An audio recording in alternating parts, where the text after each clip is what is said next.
At 30,000 feet in the sky, one man's world was falling apart. A crying baby, a cabin full of angry passengers, and a father on the verge of breaking down. But what no one expected was that help would come, not from money, not from status, but from a boy sitting a few rows back. A boy with nothing but a song and a heart full of kindness. The plane had just lifted off from Los Angeles, climbing steadily into the clear blue sky, but for Jonathan Whitmore, the ascent offered no relief. He cradled his 9-month-old daughter, Ava, pressed against his chest, her tiny body squirming and twisting as if the very air around her was unbearable. Her cries pierced the cabin, relentless and sharp, slicing through the gentle hum of the engines and the murmurs of other passengers. Jonathan pressed a hand to his forehead, rocking her gently, whispering, "Shh. It's okay, baby girl. Daddy's got you." His voice wavered, cracking under the weight of desperation, but it barely registered over Ava's wailing. Every attempt to soothe her, offering the bottle, adjusting the pacifier, wrapping her in her blanket, or handing her favorite stuffed giraffe, was met with rejection. She flailed her little arms, kicked her legs, and even threw the giraffe once more, sending it tumbling toward the aisle as if daring Jonathan to keep trying. The first-class cabin, usually a haven of quiet luxury, had transformed into a chamber of tension. Heads turned at every shriek, some with sympathetic glances, others with barely concealed frustration. Passengers shifted in their seats, muttering under their breath, rolling their eyes or clutching their headphones tighter in a futile attempt to escape the sound. Jonathan felt the weight of their judgment like a physical pressure, and for the first time, he realized that no amount of wealth, influence, or status could change the situation. This was not a boardroom where problems had solutions. This was a flight, a baby, and a father at his limit. A businessman a few rows ahead snapped his laptop shut with a sharp click, the motion loud and deliberate, clearly aimed at expressing his irritation. A woman across the aisle yanked her sweater over her head, shielding herself as if Ava's cries were a tangible assault. A teenager shoved his headphones deeper, silently mouthing complaints to his friend, while whispers floated through the cabin like an invisible tide. Can't she control her child? Why bring a baby on first class? Jonathan caught snippets of cruel commentary that stabbed at his confidence. If he can afford first class, he can afford a nanny, one voice muttered, low but deliberate. The words cut him more than he expected, a reminder that in this space, his money, his reputation, and his carefully built image meant nothing. He was just a man failing at being a father for everyone to see. His chest tightened. Jonathan was a man used to control. He thrived on planning, precision, and solutions. In Silicon Valley, his decisions had built empires, his instincts guided investments, and his reputation commanded respect. But here, with Ava wailing against his shoulder, all that control evaporated. He tried to rock her faster, whisper words of encouragement, even swaying side to side in the narrow aisle, but every motion was met with renewed resistance. The bottle he offered spilled against his shirt, milk splattering as Ava pushed it away in defiance. He dabbed at it with a napkin, cheeks burning with humiliation as the cabin's eyes seemed to bore into him, judging every movement. Jonathan felt trapped. He could see no solution, no path to relief. The plane stretched ahead, 5 hours of flight time looming, and he could already feel the exhaustion settling into his bones. His nerves were frayed, his hands trembling slightly from tension, his normally steady composure crumbling. Sweat formed at the back of his neck, pooling uncomfortably beneath his collar, a physical manifestation of the chaos surrounding him. He tried to block out the judgment, tried to focus on Ava, to reassure himself that this was temporary, that this too would pass. Yet the whispers and mutters seemed to follow him, growing louder in his mind, each comment a reminder of his inadequacy, and then, among the sea of irritation and hostility, Jonathan noticed something unusual. A boy, seated a few rows back, was not frowning or shifting in discomfort. He wasn't hiding behind headphones or muttering complaints. He was watching, his eyes calm, attentive, almost concerned. Malik, a quiet 16-year-old with simple clothes and a backpack at his feet, observing with an intensity that stood out sharply against the cabin's annoyance. He wasn't mocking, he wasn't sighing in impatience, he was simply watching. Jonathan's gaze met the boy's briefly, but he was too consumed by Ava's cries to consider it further. He shook his head slightly and returned to his task, rocking, whispering, pleading. Malik remained in the periphery, a silent presence. Amid the chaos, an observer whose intent Jonathan did not yet understand. The cries continued, piercing and unrelenting. Passengers shifted, muttered, and glared, but Jonathan remained focused solely on his daughter, exhausted, frustrated, and utterly powerless. Money could not buy a solution here, and reputation could not shield him. For the first time, he was truly vulnerable, exposed to the judgment of strangers and desperate for relief. The cabin's walls seemed to close in, each glance, each whisper, amplifying the pressure he felt. And somewhere in the distance, Malik continued to watch, patient, waiting, a quiet contrast to the storm of frustration and helplessness that consumed Jonathan. In that moment, the stage was set, though neither of them realized it yet. An unexpected connection was about to form, one that would change the flight and both of their lives forever. Jonathan Whitmore moved down the narrow aisle, cradling Ava tightly against his chest, his steps awkward and uneven as he tried to soothe her through motion. The hum of the plane was no match for the piercing wails that erupted from her tiny lungs. Every stride seemed to make no difference. In fact, the crying grew sharper, more insistent, as if the longer he walked, the angrier she became. Passengers shifted in their seats, sighs and mutters rising like an undercurrent through the cabin. A man in a sharp sports jacket stood abruptly, stretching his arms and muttering loudly about the absurdity of the situation. "This is ridiculous," he announced, loud enough for several rows to hear, the sound ricocheting off the walls and adding weight to Jonathan's already heavy shoulders. The murmurs swelled, whispers passing from seat to seat. How can he handle that child? Why bring a baby into first class? The judgment pressed down on Jonathan, each glance and comment cutting deeper than the cries themselves. He felt every ounce of his control slipping away. He had faced boardroom battles, hostile investors, and high-stakes negotiations, but nothing compared to this. The vulnerability of a father failing in public, stripped bare before strangers, powerless to calm the one being who meant more to him than any deal, any fortune, any achievement. He shifted Ava to his other arm, trying the bottle again, adjusting the pacifier, patting her back. Nothing worked. Milk spilled against his shirt, his hands trembling slightly from exhaustion. Each failed attempt was a reminder that he was human, that his money, experience, and reputation were irrelevant in the face of this raw, emotional storm. From his seat a few rows back, Malik Turner watched intently. The teenage boy's palms were slightly damp, his chest tight, his heart pounding with a mixture of fear and empathy. The cries reminded him of home, of small moments with his baby cousin and the lullabies his grandmother used to hum in the kitchen. A steady, soothing rhythm that could calm even the most inconsolable infant. Those memories tugged at him, urging him forward, yet fear kept him rooted. "I'm just a kid," he thought, glancing nervously around the cabin. "What if they laugh at me? What if he refuses?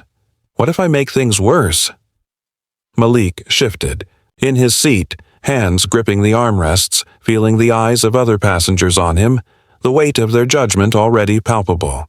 He was nothing to them, just a teenager flying alone for the first time, far from home, expected to sit quietly, invisible. Yet he couldn't. He couldn't look away while he watched Jonathan struggle, helpless, a father at the brink of breaking under the cries of his daughter. The moment Jonathan sank into the aisle again, shoulders slumped, head tilted as if he could physically absorb her cries and make them go away, Malik's hesitation began to crumble. Something inside him stirred, the memory of his grandmother's words echoing in his mind. "Boy, don't ever be afraid to help. If your heart's in the right place, that's enough." His chest tightened. He could help. He should help. The thought burned away his doubts, leaving only courage. Fragile, but undeniable. Swallowing hard, Malik rose slightly in his seat, his voice cracking as it broke through the cabin's tense atmosphere. Sir, do you want me to try?" The words hung in the air, fragile yet audacious as though spoken into a void. Heads turned instantly. The cries of the baby seemed to dominate the moment, but the cabin itself paused, a collective inhale. Passengers stared, incredulous. Some whispered skeptically, others rolled their eyes, muttering under their breath. A few even chuckled at the idea of a teenager offering to calm a stranger's screaming baby, the absurdity of it striking them first before the courage behind it. Jonathan froze mid-step, his body tense, his face a mixture of disbelief, desperation, and exhaustion. He blinked, trying to process what he had just heard. Every rational thought clashed with the part of him that recognized the gravity of the offer. A stranger, a child himself, offering to step into this chaos. Could he trust him? What if this made things worse? His chest tightened as he considered the possibilities. Yet, as he looked down at Ava, still wailing, still rejecting every attempt, he realized there were no other options. Every ounce of pride, every instinct to control the situation was useless here. In this moment, he needed help, and perhaps this boy, brave enough to speak, was exactly what they both needed. Malik's hands trembled as he shifted slightly, opening himself to the possibility of action. I can sing," he said softly, voice barely above a whisper, yet carrying the weight of sincerity. "I've calmed my baby cousin before. I can try with her, if you're okay." There was a pause, a tension that stretched across the aisle and reached every pair of eyes in the cabin. Jonathan's exhaustion battled with instinct, but ultimately, desperation won. He exhaled, slow and deliberate, and nodded. "All right," he said, voice low, raw with fatigue. "Show me." A hush fell over the cabin as Malik leaned forward, arms slightly shaking but determined. Jonathan carefully lowered Ava into Malik's embrace, his movements cautious, tentative, yet trusting. The baby's cries continued, fierce and piercing, but for the first time, the storm of noise was met not with frustration, but with patient attention, a steady presence that promised care. Malik adjusted her gently, whispering soft words, setting the stage for a moment that neither he, Jonathan, nor the passengers would soon forget. Malik held Ava close, her tiny body trembling against his chest, her cries still sharp and unrelenting. He shifted slightly, adjusting her position to ease her discomfort, rocking in slow, measured motions. Each small movement was deliberate, a rhythm he remembered from days spent calming his baby cousin back home. He whispered softly, words nearly drowned by her wails, letting his voice carry calm and patience rather than urgency. Jonathan stood a few feet away, hands hovering as if he might snatch her back at any misstep, too exhausted to know whether hope or skepticism should guide him. For several tense seconds, Ava resisted. She arched her back, kicked, and flailed, her tiny fists scrabbling against Malik's chest. The passengers around them shifted uncomfortably in their seats, some leaning forward to watch, others averting their eyes, unsure of what would happen next. A hush had fallen over the cabin, the usual complaints and sighs replaced by tense anticipation. Everyone seemed to hold their breath, waiting to see whether the boy's strange, audacious offer would work, or fail spectacularly. Then Malik began to hum, a soft, timeless lullaby that had been passed down through his family for generations. It was simple, almost bare in melody, yet imbued with warmth, patience, and a quiet confidence. Each note carried care, each pause a gentle promise of safety. His lips moved lightly, almost imperceptibly, but the sound reached Ava, touching her. Ears in a way no bottle, toy, or pacifier could. Jonathan watched, stunned, as the first tiny flicker of response appeared. Ava's rigid body softened slightly, her fists unclenching, her kicks slowing.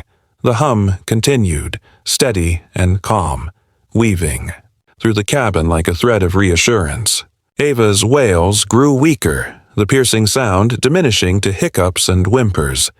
Passengers leaned forward, some exchanging astonished glances, others simply staring, speechless. Flight attendants passed quietly along the aisle, their eyes wide, whispering to each other in disbelief. "That was remarkable," one said softly, almost reverently. The atmosphere shifted.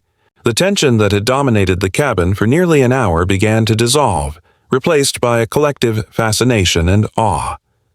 Slowly, almost imperceptibly at first, Ava's whimpers faded entirely. She nestled against Malik's chest, tiny eyelids fluttering as she drifted into a deep, peaceful sleep. The stillness was remarkable, almost surreal after the storm of sound that had filled the cabin.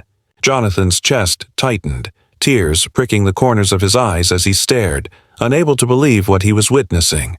He had tried everything: bottles, toys, rocking, whispers of reassurance, and still she cried. And yet, here was a boy, half his age, a stranger, accomplishing in minutes what he could not in an hour. Passengers who had complained earlier shifted in their seats, a mixture of shame and quiet admiration washing over them. Some avoided Jonathan's eyes, as if recognizing the unfairness of their previous judgment. Others nodded subtly toward Malik, acknowledgement without words, respect in the simplest form. The woman in the blue scarf straightened, folding her arms as if to admit privately that she had been wrong. The businessman who had slammed his laptop closed earlier exhaled quietly, his frown softening as he glanced back at the scene with something closer to awe than irritation. Jonathan, finally, sank into the seat across from Malik, chest heaving, voice choked with emotion. "How did you do that?" he asked quietly, almost in disbelief, his eyes locked on the boy holding his daughter. Malik shrugged slightly, cheeks flushed, his hands still steady despite the weight of the baby. "My grandma used to sing that to me," he said softly. "She said songs carry more comfort than words." The simplicity of the statement struck Jonathan more profoundly than anything else could. It wasn't about technique or clever tricks or money. It was about heart, patience, and kindness. Jonathan exhaled slowly, the tension draining from his body. For the first time in the flight, he felt humility wash over him, a recognition that wealth and power could not accomplish everything. Here was a boy with nothing but his voice and his intent, teaching him an unexpected lesson about empathy, courage, and human connection. He leaned back in his seat, watching Ava sleep, her tiny chest rising and falling with the rhythm of Malik's gentle humming. The cabin, once filled with whispers of frustration, had grown quiet in reverence. Flight attendants moved discreetly, serving drinks and collecting trays, but their eyes kept drifting toward Malik and the sleeping baby. Other passengers murmured among themselves, some shaking their heads, some smiling softly. Jonathan realized that the power of a single act of kindness had transformed the entire atmosphere. Something as simple as a song had shifted judgment, to respect, chaos to calm, and despair to hope. Jonathan finally spoke again, quieter this time, almost to himself. "Kindness. That's real power," he said, the words more than observation. They were revelation. Malik glanced up, a faint smile tugging at his lips, and simply nodded, still rocking Ava gently, letting the music of care linger in the air. For Jonathan, the lesson was undeniable. Wealth could buy comfort, influence, and security, but it could not buy heart, empathy, or the quiet strength to step forward when it mattered most. And in that moment, he understood that this boy, this song, and this simple act of humanity had changed him forever. The cabin, once tense and brimming with irritation, now rested in a calm unlike anything from the beginning of the flight. Ava slept peacefully in Malik's arms, her tiny breaths steady, her face pressed against his shirt as if she had known him forever. The silence felt sacred, a fragile gift after the storm of cries that had shaken everyone. Malik rocked her lightly, almost absent-mindedly, his hum quieting into nothing as her deep sleep held. Around him, passengers no longer wore scowls or impatience. Their expressions had softened into something closer to respect, even wonder. The same people who had muttered cruel remarks now sat still, as if aware they had witnessed something far more profound than they had expected when boarding this flight. Jonathan sat across from Malik, his eyes fixed on the boy with a mix of gratitude and disbelief. For years he had been praised as a man of control, admired for his ability to navigate crises, celebrated for his success. Yet here he was, humbled by a 16-year-old who had silenced a storm with nothing but a song.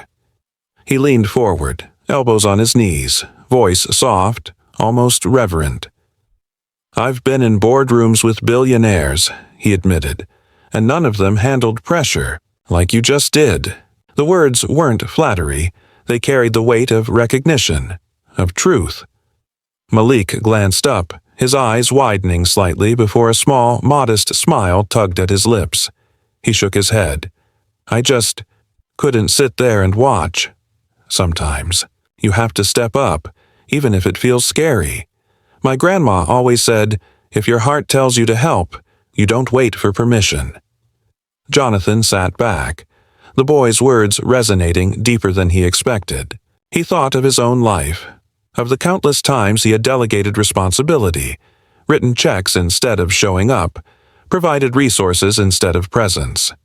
His wealth had insulated him, allowed him to believe that support was enough, that outsourcing care was the same as living it. But here was Malik, with no fortune, no authority, no reputation, teaching him that true strength came not from money but from courage and willingness to step into discomfort. A shift stirred within, him uncomfortable at first, then liberating. He realized he had been wrong to believe his worth was defined by what he could buy or control. It was what he could give from the heart that mattered most. As the flight continued, attendants passed quietly, offering drinks with softened smiles, sneaking glances at Malik as if they too couldn't quite believe what they had witnessed. The businessman who had stood earlier now sat silently, hands folded, his earlier frustration replaced by reflection. The whispers of complaint had vanished. In their place was a hushed respect. Malik, the quiet boy who had once seemed invisible among the polished crowd of first-class passengers, now carried the air of someone remarkable. Jonathan leaned closer again, curiosity replacing his exhaustion. "Are you traveling alone?" he asked. Malik nodded. "Yes, sir. I'm headed to Pittsburgh for a youth leadership program. My school nominated me. It's the first time I've ever flown by myself." There was a flicker of pride in his voice, tempered with humility. Jonathan felt his chest tighten again, this time not from stress, but admiration. A boy this young, carrying himself with such quiet strength, already striving for something bigger. He was extraordinary. The hours passed gently, the cabin finally at peace. When the captain announced their descent, Jonathan felt a pang of reluctance. Something in him knew that this brief encounter, this unlikely connection, was not meant to end at the airport gate. As passengers began to gather their belongings, Jonathan leaned forward once more, his voice steady and sincere. "I'd like to keep in touch with you, Malik," he said. "I want to help you with your future, whatever path you choose. Would you give me your contact information? Malik blinked, caught off guard before nodding slowly. Yes, sir. Thank you. The exchange was quiet, but to Jonathan it felt monumental. He was no longer giving out of obligation or status.